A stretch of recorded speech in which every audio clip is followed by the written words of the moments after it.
Assalamualaikum pemirsa, ini adalah program Safartu, di mana kita akan menguak destinasi-destinasi wisata di dunia sambil memaknainya dengan nilai-nilai keislaman. Kalau minggu lalu kita telah mengeksplor Hong Kong dengan gedung-gedung pencakar langit serta infrastruktur kota ultramodernnya yang mengagumkan, kali ini kita akan menyambangi kawasan nelayan di Aberdeen, di mana sisi modernitas berpadu harmonis dengan sisi tradisional masa lalu Hong Kong. Mudah-mudahan semua itu bisa kita maknai sebagai penambah keimanan kita kepada Allah Subhanahu wa Ta'ala. Kini Gusan sudah berada di salah satu ikon klasik Hong Kong, tepatnya di Jumbo Kingdom, sebuah restoran terapung di atas air yang dirancang bak sebuah istana Cina di dinasti lampau. Assalamualaikum warahmatullahi wabarakatuh. Bismillahirrahmanirrahim. Alhamdulillah, jumpa lagi bersama saya Hans dalam program Safartu Hong Kong. Kali ini saya akan ajak para pemirsa untuk mengetahui latar belakang dari sejarah masyarakat Hong Kong yang banyak nelayannya. Disinilah pusatnya para komunitas nelayan tinggal dan bisa menjadi pengingat bagi kita semuanya bahwa masyarakat asli dari Hong Kong ini dulu banyak bekerja sebagai nelayan dan sempat terpinggirkan nasibnya oleh pemerintah pada saat itu. Nah, sekarang ini oleh pemerintah Hong Kong, keberadaan dari kapal-kapal nelayan dan juga eksotisitas dari masyarakat nelayan ini dimanfaatkan oleh pemerintah Hong Kong menjadi potensi wisata yang cukup menarik para wisatawan. Nah, sekarang saya berada di pintu untuk menuju di Jumbo Restoran, salah satu tempat makan favorit bagi orang-orang datang ke sini untuk menikmati seafood. Dan di sini adalah rumah makan seafood terbesar dan memiliki view yang sangat romantis bagi para pemirsa yang ingin berdua dengan pasangannya. Nah, bagaimanakah tentang kemenarikan dan keunikan dari Hong Kong ini? Jangan kemana-mana dalam program Safartu Hong Kong.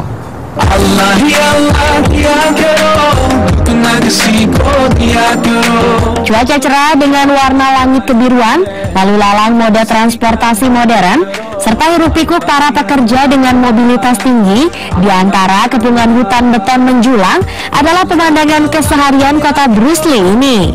Namun bila kita perhatikan bagian selatan Hong Kong, di mana nelayan-nelayan tradisional menetap di rumah-rumah terapung mereka yang sederhana, ada sisi pesona lain di mana kita bisa melihat dua kehidupan yang saling bersinergi antara modernitas dan tradisional.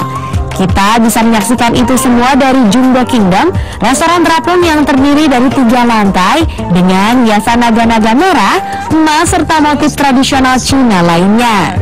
Restoran ini menyediakan aneka olahan seafood dengan kualitas terbaik, di mana resepnya adalah juga perpaduan antara sisi tradisional Cina dan modern, menjadikan Jumbo Restoran dengan view Pelabuhan Aberdeen sebagai salah satu objek destinasi wisata terbaik andalan Hong Kong.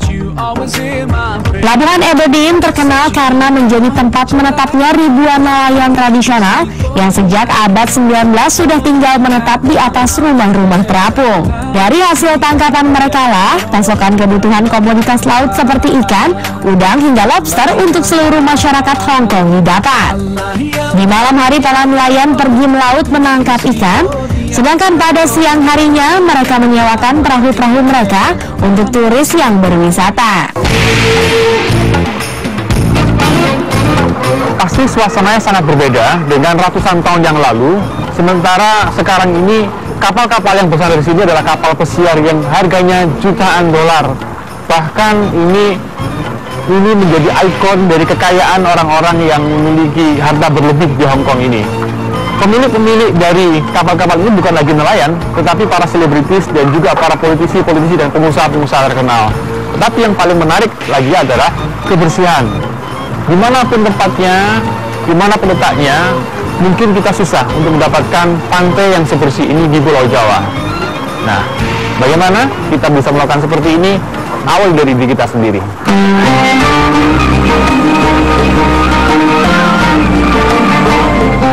Dari Pelabuhan Aberdeen yang panoramik, tercermin sebuah modernitas yang bersanding tradisi, tempat di mana gedung pencakar langit menjulang, dan pelabuhan modern hidup bersandingan dengan masyarakat nelayan penghuni kapal-kapal tradisional. Semua itu seharusnya bisa kita maknai bahwa bila saja sebuah kekayaan dapat menjadi penunjang bagi si miskin, dan sebaliknya si miskin juga bisa menjadi penunjang bagi si kaya, maka disitulah sinergi dan harmoni kehidupan yang islami terletak. Selanjutnya kita akan pergi ke Madame Tussauds Museum, di mana kita bisa menikmati patung lilin dari selebritas hingga para tokoh dunia, serta menuju The Peak, sisi tertinggi Pulau Hong Kong dengan view pemandangan dan sensasinya yang memukau. So, jangan kemana-mana, tetap di Safar to Hong Kong bersama Busan. Selain itu pemirsa, di akhir program kita juga akan memberikan pertanyaan kuis Safartu yang berhadiah tiket pulang pergi Jakarta Bali. So, jangan kemana-mana, tetap di Safar to Hong Kong.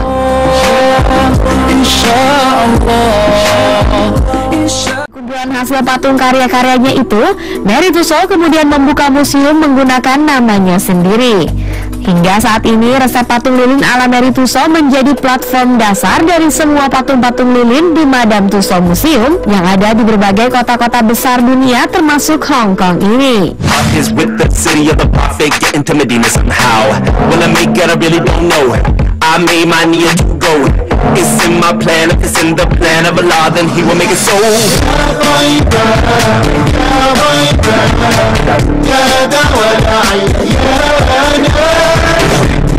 Nah, setelah kita melalui Hong Kong Glamour, sekarang akan kita masuki keluarga raja.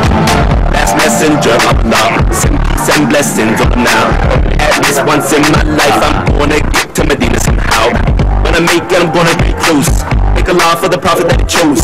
For the book of guidance, when I recite it like that. Nah, ini serial family pertama langsung adalah kerajaan Inggris, karena memang ini bukan kerajaan Inggris. Sekarang sedang duduk di kursi raja. Bintang-bintang film terkenal, tokoh pemimpin dunia, penyanyi, tokoh olahraga, pemimpin, serta sebagian tokoh kartun yang berasal dari seluruh dunia dapat dilihat di tempat Madame Tussauds ini. Dan berfoto bersama patung-patung dari berbagai tokoh dunia merupakan tujuan utama para pengunjung Madame Tussauds. Busan pun tak mau menyia-nyiakan kesempatan untuk sejenak berpose dengan tokoh-tokoh dunia di Madame Tussauds.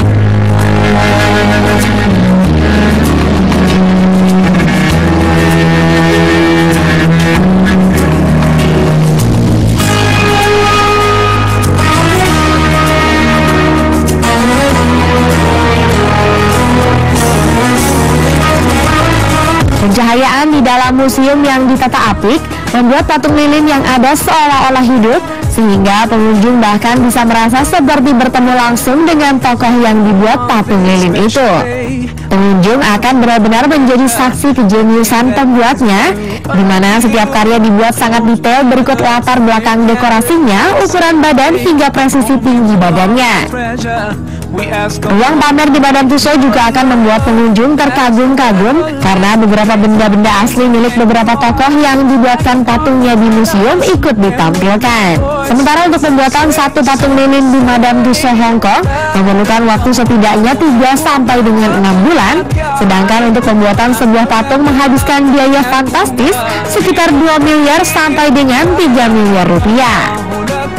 Nah, ini setelah kita melewati Royal Family, kita sekarang menuju ke galerinya pahlawan-pahlawan internasional atau historical. Dan yang paling bangga, Pak Karno ditaruh paling depan sini. Mantap.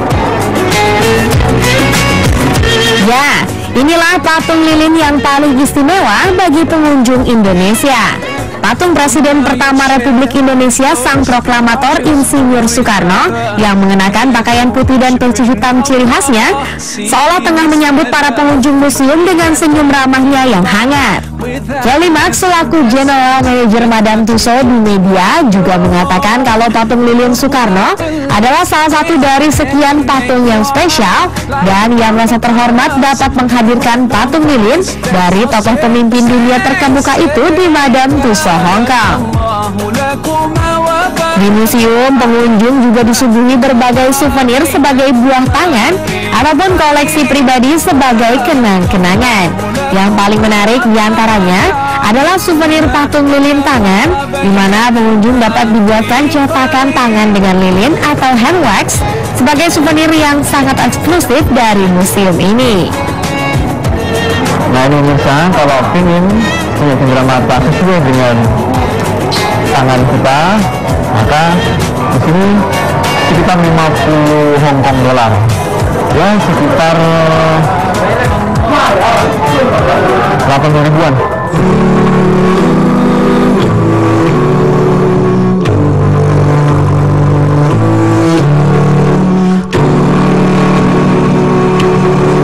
Nah pemirsa, memang asalnya Madame Tussauds ada di London dan bisa berkembang akhirnya ada di Hong Kong, bahkan ada di Bangkok. Kabarnya ada juga yang insya Allah akan ada di Indonesia tahun 2012 yang lalu, tapi sampai sekarang masih belum ada. Ya, bagaimanapun juga anggap saja ini sebagai potensi wisata yang bisa menghasilkan devisa negara. Mudah-mudahan segera berkabul dan informasinya akan menjadi yang terbesar di seluruh dunia dan diharapkan bisa meningkatkan jumlah pariwisata yang datang ke Indonesia. Pemirsa, kita seharusnya bangga bahwa beberapa tokoh Islam dunia seperti Muhammad Ali dan tentunya Presiden pertama Indonesia Insinyur Soekarno juga ditampilkan dalam museum ini. Artinya prestasi yang telah mereka torehkan juga dianggap berpengaruh pada sejarah dunia. Subhanallah, marilah kita mengambil hikmah dimanapun kita bersafar, sambil senantiasa mengucap kebesaran nama Allah Subhanahu wa Ta'ala, Sang Pencipta. Kita masih akan melanjutkan perjalanan menuju The Peak yang merupakan sisi tertinggi Hong Kong dengan view memukaunya hingga menyaksikan sensasi pertunjukan malam Hong Kong Symphony of Light. Tetap di Safar to Hong Kong.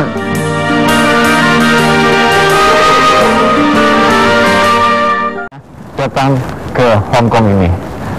Ayo kita lihat pemandangan yang indah sekali. The Peak adalah salah satu objek wisata yang paling populer di Hong Kong dengan 6 juta orang mengunjunginya setiap tahun. Hal yang menarik turis ke The Peak adalah pemandangannya yang indah mencakup Pulau Hong Kong dan Semenanjung Kowloon. Lokasi ini juga merupakan tempat tinggal elit. Victoria Peak bisa dicapai lewat jalan biasa dan big tram, yakni sebuah kereta funikular. Apabila menggunakan tram, penumpang bisa melihat pemandangan Pulau Hong Kong di satu sisi, sedangkan jika menggunakan jalan bisa melihat seluruh bagian dari Hong Kong. Peak Tower adalah sebuah menara di Victoria Peak yang juga menjadi pemberhentian paling atas dari Peak Tram. Perancangnya menginginkan desain yang secara jelas menarik perhatian, namun tidak mengganggu pemandangan sekitar. Arsitek Terry Farrell merancang menara ini dengan bentuk wajan setengah lingkaran, dengan sisi lurus di bagian atas dan memiliki 7 lantai dengan total luas mencapai 10.400 meter persegi yang membuat siapapun akan berdecak kagum menyaksikan kesempurnaan desainnya. Pemirsa, sengaja saya ajak para pemirsa untuk melihat kota Hong Kong dan Kowloon dari sini karena di sini kita bisa melihat 2 pencakar langit tertinggi yang ada di sini, dan itu termasuk pencakar langit tertinggi kelima di dunia, namanya Sky 100 yang diresmikan pada tahun 2017, dan gedung ini mengalahkan gedung sebelahnya Chinese International dengan tinggi 418 dan yang terbaru sekarang 480 meter. Yang di Hong Kong ini memiliki 8.000 gedung yang memiliki tingkat lebih dari 14 lantai, dan semuanya ada di antara Pulau Hong Kong dan Kowloon ini. Seperti kita lihat, semakin ceria, semakin indah pemandangannya karena lampu-lampu mulai bersinar dan menampakkan menjadi mutiara timur yang ada di Asia. Masih di areal yang sama, Bushan menyambangi sebuah tempat informasi mengenai provider telekomunikasi dan internet di Hong Kong. Seperti yang kita tahu, Hong Kong berada di daerah puncak sebagai negara dengan koneksi internet tercepat di dunia, di mana kecepatan puncak rata-rata di atas negara itu mencapai 54,1 MB per detik. Dengan kepadatan penduduk yang tinggi dan dukungan pemerintah yang kuat pada tahun 2010 saja, sekitar 69,4% penduduk di Hong Kong sudah bisa menggunakan internet. Pemerintahnya memberikan kebebasan berbicara di internet, di mana tidak ada situs yang diblokir, dan lisensi pemerintah juga tidak diperlukan untuk dapat mengoperasikan sebuah website. Fakta yang diketahui oleh para pemirsa adalah di Hong Kong ini memiliki kecepatan paling tinggi sedunia untuk kecepatan internetnya. Dan pada tahun 2010 ada 60% masyarakat Hong Kong menjadi pengguna internet aktif. Setelah ini kita akan menyaksikan sebuah pertunjukan malam paling sensasional yang memukau di Hong Kong, di mana cahaya lampu menjadi atraksi utama yang dijual. Selain itu pemirsa, di akhir program kita juga akan memberikan pertanyaan kuis Safartu yang berhadiah tiket pulang pergi Jakarta Bali. So, jangan kemana-mana, tetap di Safartu Hong Kong. Setiap malam pertunjukan ini berlangsung, namun jika sinyal peringatan hujan badai dikeluarkan, pertunjukan akan dibatalkan. Begitupun ketika dirasa terjadi sebuah keadaan darurat, pemerintah Hong Kong berhak meniadakan pertunjukan walau tanpa pemberitahuan terlebih dahulu. Ada beberapa titik yang disebut tempat terbaik untuk menyaksikan Symphony of Light, antara lain di sepanjang Tsim Sha Tsui Waterfront yang terbentang dari mulai Hong Kong Cultural Center sampai dengan Avenue of Stars. Sementara dari Hong Kong Island, tempat terbaik untuk menyaksikan pertunjukan cahaya lampu ini adalah dari waterfront di halaman Golden Bauhina Square, Wan Chai. Selain kapal feri yang mengarungi Victoria Harbour, juga menjadi tempat yang direkomendasikan untuk menikmati pertunjukan memukau ini.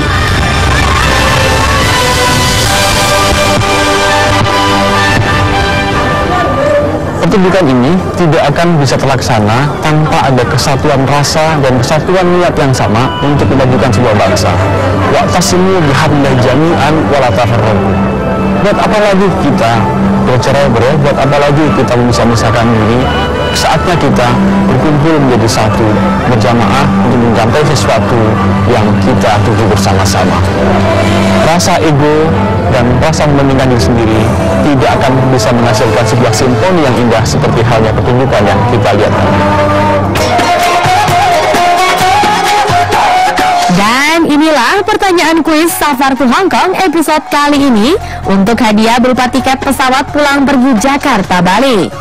Pertanyaannya adalah, apa nama pertunjukan yang memadukan sinar laser, multimedia dan musik yang setiap malam berlangsung di antara Pulau Hong Kong dan Pulau Kowloon? Kirim jawabannya melalui Twitter @safarrtv dengan hashtag kuis Safartu Bali RTV dan pastikan juga sudah memfollow Twitter kami. Jawaban tercepat pertama di akhir program akan terpilih menjadi pemenang yang akan diumumkan pada episode Safartu Hong Kong minggu depan. Dan jawaban dari kuis minggu lalu adalah Kowloon Masjid dan Islamic Center. Untuk pemenang yang beruntung mendapatkan tiket pesawat pulang pergi Jakarta Bali adalah Yayu Kartika dari @Yuki Astro. Alhamdulillah, selamat ya buat pemenang minggu ini. Pemenang akan segera dihubungi untuk pengambilan hadiah. Demikian, semoga safar kita kali ini dapat membawa manfaat serta menambah bekal ketakwaan dan keimanan kita lagi kepada Allah Subhanahu wa Ta'ala. Amin ya Rabbal Alamin. Safartu Hong Kong baru saja kita saksikan, di mana kita baru saja menikmati Hong Kong dengan pesona jumbo restoran yang terapung di Pelabuhan Aberdeen, Madame Tussauds Museum di mana para selebritas dan tokoh dunia diabadikan dalam sebuah patung lilin. The Peak, sisi tertinggi Hong Kong dengan view memukaunya, hingga menyaksikan sensasi pertunjukan malam Hong Kong Symphony of Light. Terima kasih Anda telah menyaksikan. Saksikan terus Safartu setiap minggu pukul 11 hanya di Raja Wali Televisi. Dan sampai jumpa minggu depan. Assalamualaikum warahmatullahi wabarakatuh.